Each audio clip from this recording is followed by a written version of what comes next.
Magandang araw! Tuloy po kayo dito sa YT channel natin na Easy Math with Coach Mike, where math lessons made easy. Ako nga pala si Coach Mike, nagagabay sa inyo na maunawaan ang ating lesson para sa araw na ito. Uy, nandyan na pala kayo. Opo, Coach Mike. Inihintay ka nga po namin eh. Ganun ba? O sige, umayos na kayo ng upo dyan para masimulan na natin ang ating nakatakdang aralin para sa araw na ito. Sige po. Ano nga ba ang mga equivalent fractions? Para madali niyong maintindihan yan, alamin muna natin ang ibig sabihin ng salitang equivalent. Ang salitang equivalent ay galing sa dalawang Latin word na equus valens. Ang ibig sabihin ng salitang equus ay equal, at ang salitang valens naman ay value. Sa makatwid, ang mga equivalent fractions ay mga fractions na equal in value. Alright? Alright po, Coach Mike. Sige, illustrate ko ang mga yan para mas lalo nyong maunawaan. Yan, merong pizza. Hatiin natin sa dalawang parte. Bawat isa niyan ay 1/2, di ba? Opo, Coach Mike. Kuha tayo ng isa pang pizza. Tapos, divide natin sa 4. Bawat isang parte ay 1/4. Lagay tayo ng isang parte. Dagdagan natin ng isa pa. Yan, may dalawang 1/4 na tayo. Ano ang napapansin nyo dito at sa 1/2 kanina? Equal po sila, Coach Mike. Magaling! Ibig sabihin, yung 2/4 ay equivalent fraction ng 1/2. Okay? Okay po. Aba, may pizza ulit. At naka-slice na ito sa 6 na parte. Isang parte ay 1/6. Kuha tayo ng 3 slices.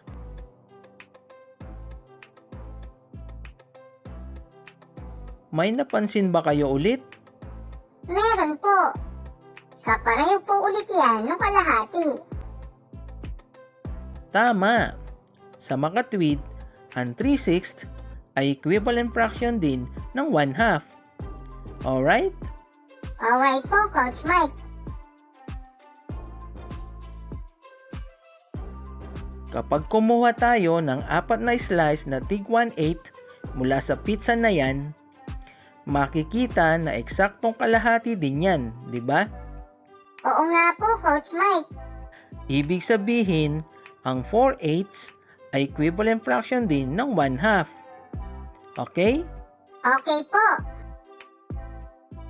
Paano naman tayo magkakaroon ng equivalent fraction ng 1/2 sa pizza na ito? Hatiin po sa tig-2 parte yung 5 slices. Very good. Tapos, Pagkatapos po, kukuha tayo ng 5 slices. Kaya meron po tayo ngayong 5/10. Nakitang-kita na kalahati ng buong pizza. kaya ang 5/10 ay isang equivalent fraction din ng 1/2.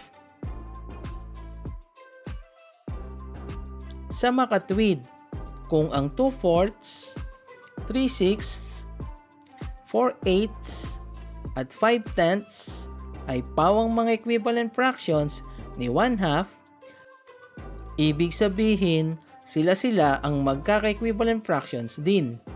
Paano po iyon, Coach Mike? Ganito yun. Ang 2/4 ay ka-equivalent fractions din niya ang 3/6, 4/8 at 5/10. Ganon din ang 3/6 ay ka-equivalent fraction nito ay 4/8 at 5/10. Same thing with 4/8 and 5/10.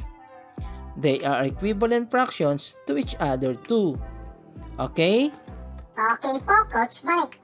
Sige, para mas matandaan nyo yan, bigyan ko kayo ng exercise. Sige po.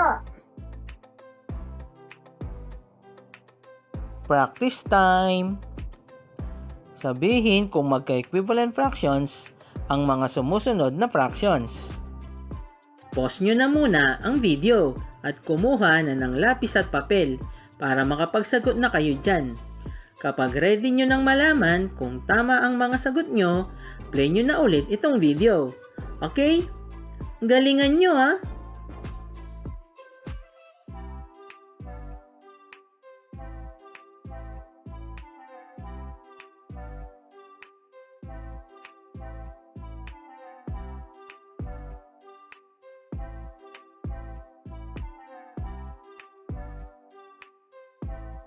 At yan na nagtatapos ang ating aralin sa araw na ito.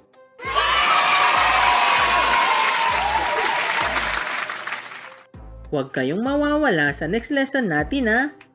Abangan nyo yan ha. Opo, aabangan ko po yan. Meron ka bang natutunan sa video tutorial na ito? I'm sure meron. Kaya pwede mo bang isubscribe ang channel na ito? Papindot ng notification bell. At dapat click all para ma-alert ka kagad-agad kapag may bago ng video tutorial na na-upload.